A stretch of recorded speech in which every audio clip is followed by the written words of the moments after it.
사도 신경으로 신앙 고백 드림으로 새벽 예배 시작합니다.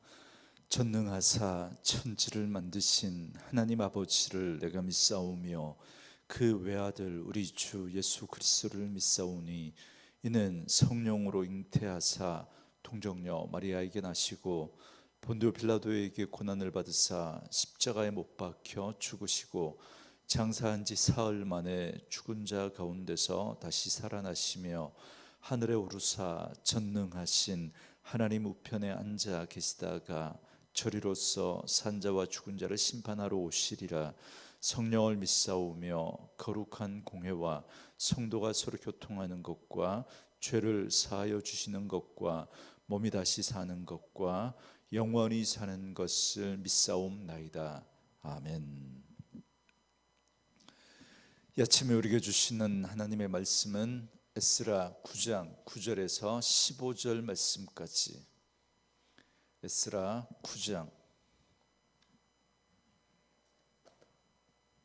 9절로 15절 말씀까지.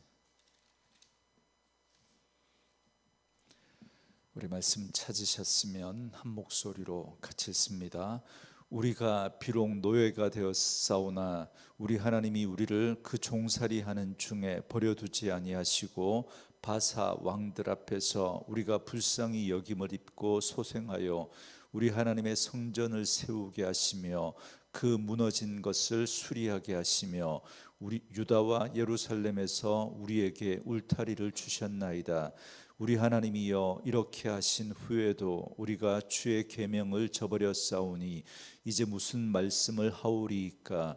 전에 주께서 주의 종 선지자들에게 명령하여 이르시되 너희가 가서 얻으려 하는 땅은 더러운 땅이니 이는 이방 백성들이 더럽고 가증한 일을 행하여 이 끝에서 그 더러움으로 채웠음이라. 그런즉 너희 여자들을 그들의 아들들에게 주지 말고 그들의 딸들을 너희 아들들을 위하여 데려오지 말며 그들을 위하여 평화와 행복을 영원히 구하지 말라. 그리하면 너희가 왕성하여 그 땅의 아름다운 것을 먹으며 그 땅을 자손에게 물려주어 영원한 유산으로 물려주게 되리라 하셨나이다. 우리의 악한 행실과 큰 죄로 말미암아 이 모든 일을 당하였사오나 우리 하나님이 우리 죄악보다 형벌을 가볍게 하시고 이만큼 백성을 남겨주셨사오니 우리가 어찌 다시 주의 계명을 거역하고 이 가증한 백성들과 통혼하오리이까.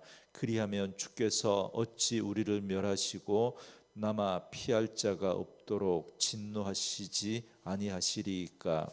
이스라엘의 하나님 여호와여 주는 의로우시니 우리가 남아 피한 것이 오늘날과 같사옵거늘 도리어 주께 범죄하였사오니 이로 말미암아 주 앞에 한 사람도 감히 서지 못하겠나이다 하니라. 아멘. 오늘은 함께 읽으신 에스라 9장 9절에서 15절 말씀을 중심으로 긍휼과 배신이라는 제목의 말씀으로 잠시 은혜를 나누겠습니다.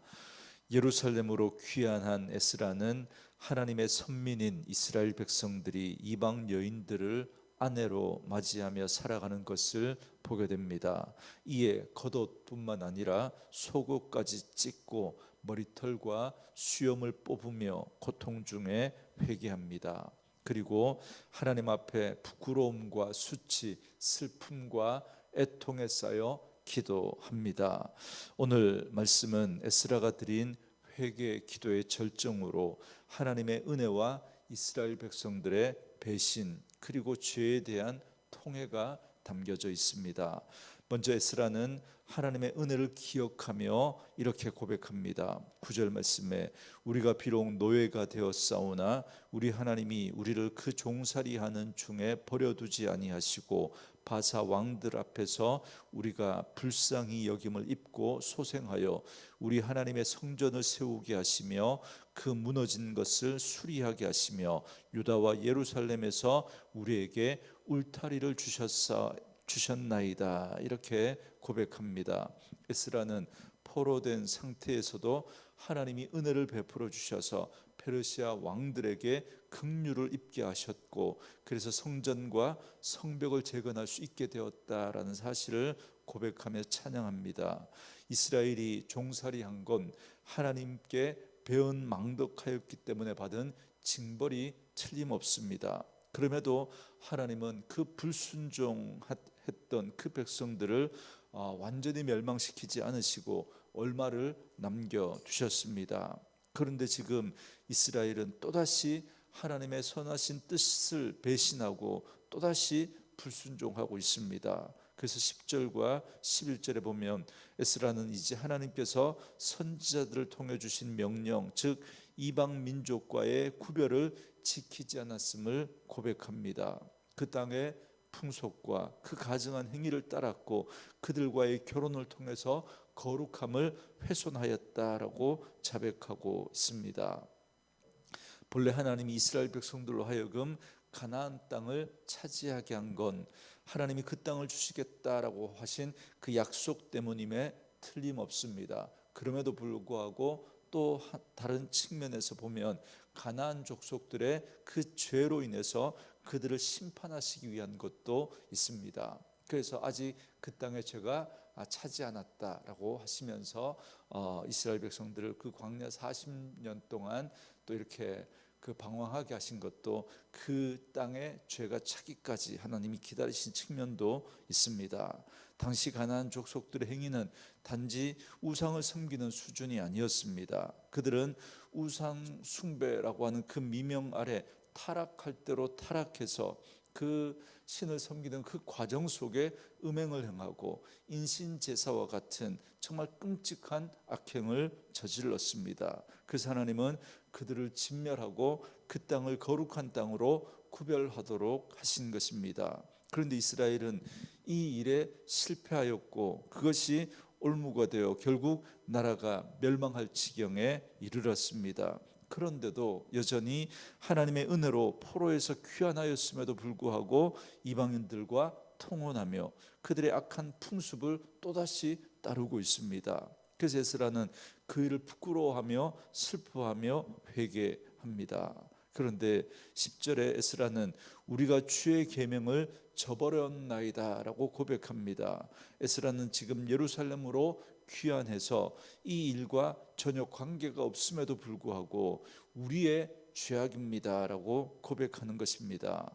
이처럼 에스라는 이 일을 자신의 죄로 여기고 부끄러워하며 슬퍼하며 하나님께 통회하며 기도하고 있습니다. 이러한 에스라의 진실한 회개의 모습은 지금 이방 여인과 통혼하며 그들의 행위를 따르는 백성들에게 자신의 죄를 깨닫도록 하는 계기가 되었을 것입니다. 그리고 이어서 에스라는 과거 그들의 조상들에게 주신 명령을 기억합니다. 12절에 보시면 그런즉 너희 여자들을 그들의 아들들에게 주지 말고 그들의 딸들을 너희 아들들을 위하여 데려오지 말며 그들을 위하여 평화와 행복을 영원히 구하지 말라. 그리하면 너희가 왕성하여 그 땅의 아름다운 것을 먹으며 그 땅을 자손에게 물려주어 영원한 유산으로 물려주게 되리라 하셨나이다. 그럽니다. 에스라는 이방 여인들과의 결혼을 금지한 율법의 명령을 지금 되새기며 기도합니다. 이 명령은 신명기 7장 3절에 근거한 명령입니다. 또한 그들을 위하여 평화와 행복을 영원히 구하지 말라라고 했습니다. 이 말씀 역시도 신명기 23장 6절에 근거한 명령입니다. 이처럼 이방인들과의 결혼 금지는 하나님의 백성으로서의 순전함과 거룩함을 지키기 위한 불가피한 조치였습니다. 그렇지만 이스라엘 백성들은 전에도 실패했었고 지금 또다시 이방 여인들과 통혼함으로써 조상들이 불순종했던 그 잘못된 전철을 또다시 되밟고 있습니다. 이 에스라는 이러한 죄로 인해 징계를 받았음에도 불구하고 또다시 같은 죄를 반복하는 이스라엘의 죄를 고백합니다. 13절과 14절에 우리의 악한 행실과 큰 죄로 말미암아 이 모든 일을 당하였사오나 우리 하나님이 우리 죄악보다 형벌을 가볍게 하시고 이만큼 백성을 남겨주셨사오니 우리가 어찌 다시 주의 계명을 거역하고 이 가증한 백성들과 통혼하오리이까. 그리하면 주께서 어찌 우리를 멸하시고 남아 피할 자가 없도록 진노하지 아니하시리이까. 이렇게 고백합니다. 에스라의 회개 기도는 결코 스스로를 다짐하는 자기 반성적인 후회가 아닙니다.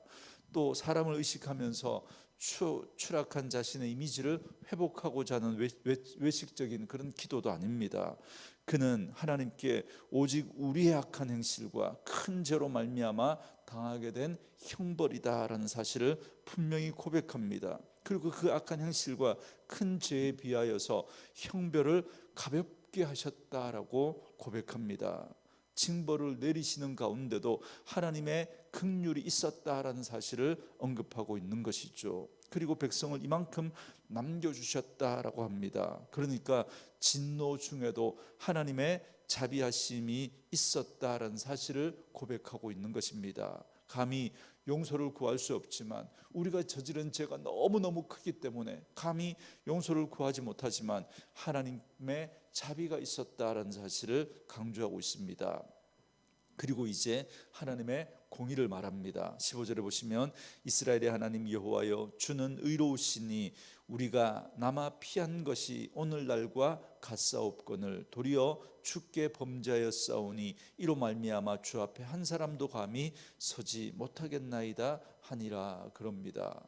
에스라는 죄의 심각성을 인식하고 하나님의 공의 앞에서 이스라엘 백성들이 진멸당에 마땅하다라는 사실을 인정합니다. 하나님의 회복케 하시는 그 은혜를 경험하고도 이러한 죄를 또다시 짓고 있으니 이로 인해 의로운 하나님 앞에 우리가 설 수 없다라고 그렇게 고백하고 있습니다. 그럼에도 불구하고 에스라가 이렇게 기도하는 건 하나님의 자비와 사랑을 믿고 의지하기 때문입니다. 오늘 우리도 마찬가지입니다. 우리도 하나님의 은혜를 경험하면서도 또 같은 죄를 짓고 또 짓는 우리의 모습을 보게 됩니다. 그래서 때로는 차마 우리도 그 하나님 앞에 용서를 구할 염치가 없다고 느낄 때가 있습니다. 정말 어쩔 수 없는 구제불능이다라고 스스로 자책하면서 도무지 염치 없어서 회개 기도하기도 참 하나님 앞에 죄송하다 그런 생각이 들 때가 있습니다. 그럼에도 불구하고 우리는 하나님의 은혜의 보좌 앞에 담대히 나아가야 합니다. 그 은혜가 아니고는 설 수 없는 우리들이기에 염치 없지만 그럼에도 불구하고 우리는 은혜의 보좌 앞에 담대히 나아가는 것입니다. 여러분 영어 성경으로 보면 담대히라는 이 단어가 볼드니스라는 단어를 쓰고 있는데 거기에 보면 뻔뻔하게라는 그런 뜻이 있습니다. 여러분 염치 없지만 뻔뻔하게 느껴지지만 그럼에도 불구하고 하나님께서 그런 우리의 연약함을 아시기에 하나님께서 친히 아들 독생자 예수님을 이 땅에 보내주시고 우리의 죄를 대신해서 십자가에서 죽으심으로 우리가 하나님 앞에 나아갈 수 있는 길을 열어주신 것입니다. 그렇기 때문에 내가 하나님 앞에 좀 더 온전한 모습으로 그렇게 회복하고 나서 주님 앞에 나아가겠다, 그건 교만입니다. 우리는 그럴 수 없는 존재입니다. 그럼에도 불구하고 우리는 은혜의 보좌 앞에 나아가 그 하나님의 은혜를 붙들 때, 그 십자가를 붙들 때 그 하나님의 용서하심과 그 하나님의 긍휼하심을 입고 그 은혜 가운데 우리는 그 힘으로 다시 또 한 걸음 또 한 걸음 하나님 앞에 나아갈 수 있게 되는 것입니다. 그리고 그런 우리의 연약함을 아시기에 또 그렇게 넘어진 모습이지만 또 실패한 모습이지만 주님 앞에 나올 때 주님은 우리를 용서해 주시고 다시 우리를 일으켜 주시는 줄 믿습니다. 오늘도 말씀으로 이 하루 시작하는 저와 여러분에게 그 은혜로 하나님의 은혜의 보좌 앞에 담대히 나아갈 수 있는 저와 여러분 될 수 있기를 주의 이름으로 축원합니다. 그리고 오늘 저는 이 에스라의 회개 기도를 보면서 에스라는 이스라엘 백성들이 조상들의 죄를 다시 반복하는 것을 보면서 회개 기도를 드립니다. 그는 이 백성들의 죄악을 그들의 죄악으로 보지 않고 우리의 죄, 나의 죄로 여기면서 하나님 앞에 겸손히 엎드렸습니다. 여러분, 에스라의 이런 기도의 모습은 오늘 우리가 하나님 앞에 어떻게 회개하며 나아가야 하는지를 잘 보여줍니다. 그리고 그 베푸신 은혜에도 불구하고 또다시 죄를 반복하는 이스라엘의 죄에 대해서 우리가 감히 주 앞에 설 수 없다라고 고백합니다. 이 말은 우리가 감히 주 앞에 설 수 없지만 그럼에도 불구하고 하나님의 자비하심과 긍휼이 풍성하심을 따라 다시 하나님 앞에 나아가겠다라는 것입니다. 그 은혜가 저와 여러분에게 있기를 원합니다. 여러분, 에스라는 자신이 범하지도 않은 죄를 하나님 앞에 애통하며 눈물로 기도합니다. 하나님께 회개하는 내내 단 한 번도 나나 너라고 하는 그렇게 말을 쓰지 않고 우리라고 하는 말을 계속해서 반복합니다. 우리가, 우리의, 우리를 이라는 이 표현이 여러분 기도를 시작한 5절부터 15절까지 무려 27번이나 나옵니다. 에스라에게 있어서 1차 포로 귀환한 그 사람들이나 자신을 포함한 2차 귀환한 사람들, 그러니까 그 모든 이스라엘 백성들이 남이 아니었던 것입니다. 오직 한 공동체였습니다. 하나님의 택하심을 입은 하나였습니다. 둘이나 혹은 셋이나 또는 넷으로 나눌 수 없는 모두 한 생명 공동체였습니다. 하나님을 아는 에스라에게 이스라엘은 남이 아니고 우리였다라는 것을 바라보면서 여러분, 오늘 우리 안에 이런 공동체성이 회복되어야 합니다. 여러분, 개인주의가 판을 치는 세상입니다. 죄의 특징은 지독한 자기중심주의입니다. 그래서 우리라고 하는 이 공동체를 깨뜨려 버립니다. 그러나 오늘 이 에스라의 기도의 모습을 통하여서 에스라는 남이 아니고 하나님 안에 부름을 입은 우리들이 한 공동체라는 사실을 강조하고 있습니다. 예수님께서 이 땅에 오심도 우리가 되기 위해서였습니다. 죄로 인해 하나님과 단절되어 결코 우리가 될 수 없는 죄인들을 하나님과 하나 되게 하시기 위해서 오셨습니다. 하나님께 나아갈 수 없도록 하늘보다 높이 세워진 그 담을 무너뜨리고 친히 자신의 몸을 십자가에서 찢으시고 하나님께 나아갈 수 있는 길을 여셨습니다. 그 찢김과 흘리신 피가 단절된 담을 무너뜨리고 하나님께 나아갈 수 있는 길을 연 것입니다. 그로 인해서 우리는 속죄를 얻고 그리스도와 하나가 되고 하나님과 하나가 되었습니다. 그래서 우리는 우리가 아닌 이름으로 불릴 수가 없습니다. 항상 여러분, 예수 그리스도 안에서 여러분, 우리는 우리입니다. 슬픔과 고통 속에서도 우리는 우리입니다. 기쁨과 소망 속에서도 우리는 우리입니다. 종말에 만나게 될 주님의 나라에서도 우리는 우리로 살게 될 것입니다. 여러분, 우리라고 말하는 이 에스라의 중심을 하나님께서 여러분 귀하게 보지 않았을까요? 자기가 짓지도 않았던 그 죄를 나의 죄로 끌어안고 우리라는 그 표현으로 하나님 앞에 회개하고 있는 에스라의 모습을 보면서 오늘 나는 과연 우리 공동체 안에서 어떤 마음과 어떤 태도와 자세로 살아가고 있는지 다시 한번 돌아보면서 우리라고 하는 이 사실을 깊이 기억하고 우리 함께 기뻐하고 함께 아파할 수 있는 그런 공동체의 모습이 다시 회복되어 줄 수 있기를 주의 이름으로 축원합니다. 우리 주신 말씀 묵상하시면서 우리 찬양 함께 들으시며 기도하는 시간 갖겠습니다.